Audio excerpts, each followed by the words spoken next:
I've always dreamed of a simple, straightforward love story, but life, as it turns out, doesn't follow a script. My heart belongs to two incredible men, and I'm torn between them. It all started when I met Ryan. He was everything I thought I wanted in a partner: steady, reliable, and kind. We met at a mutual friend's party, and I was drawn to his warm smile and his way of making everyone feel comfortable. Ryan and I started dating soon after, and within months, we settled into a peaceful routine. But then Jack came crashing into my life like a storm. I met him at work, and from the moment he walked into the office, there was an undeniable spark. Jack was the opposite of Ryan in every way: fiery, unpredictable, and exciting. He challenged me, teased me, and made me laugh in a way that felt electric. I tried to ignore my feelings for Jack, but the more time I spent with him, the more I realized that I couldn't pretend anymore. Ryan was stability, but Jack was excitement. I was stuck in the middle, my heart torn between two worlds. One evening, Jack asked me to meet him for coffee. I agreed, despite knowing it was a bad idea. Sitting across from him, I felt my resolve crumbling. He looked at me with that same intensity, that same fire, and said, "Chloe, I can't keep pretending I don't feel something for you." I couldn't lie. I told him I felt it too, but it didn't matter. I had Ryan, and he was a good man. Jack leaned back, his jaw tight, and said, "Don't lie to yourself, Chloe. You deserve more than just good." His words struck a nerve. Was I settling for Ryan because he was safe? Because he was easy? Because he was what I thought I was supposed to want? The days following my conversation with Jack were some of the hardest I'd ever faced. I felt like I was standing at a crossroads, but each path was shrouded in fog. On one side was Ryan, a man who had been my anchor, my safe haven. On the other side was Jack, the storm that had awakened a part of me I hadn't realized was asleep. I sought advice from my best friend, Lily.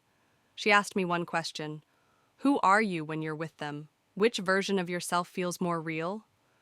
Her words stuck with me. That night, I sat alone in the apartment, replaying every moment of my relationship with Ryan in my head.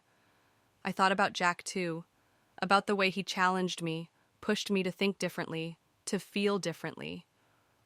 I couldn't keep living like this. I couldn't keep pretending everything was fine while my heart was at war with itself.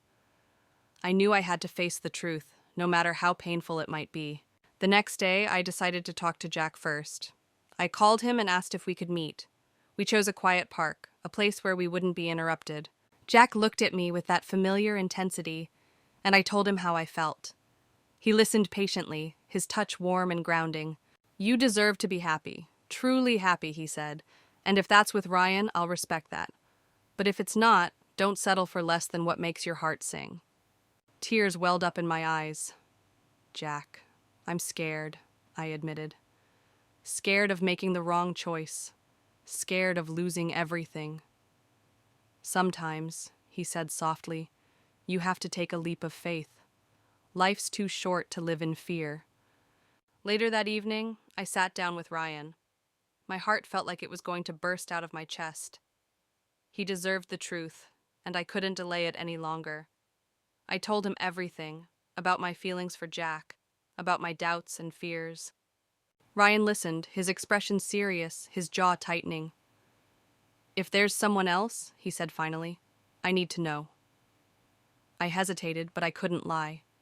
"Yes," I said, my heart breaking as the word left my lips. The breakup was devastating. Ryan and I cried together, held each other, and said goodbye to the life we built. It wasn't easy, and it wasn't clean, but it was necessary. As for Jack, I didn't rush into anything with him. I needed time to heal, to rediscover who I was outside of a relationship. He understood, and he waited, patiently, lovingly.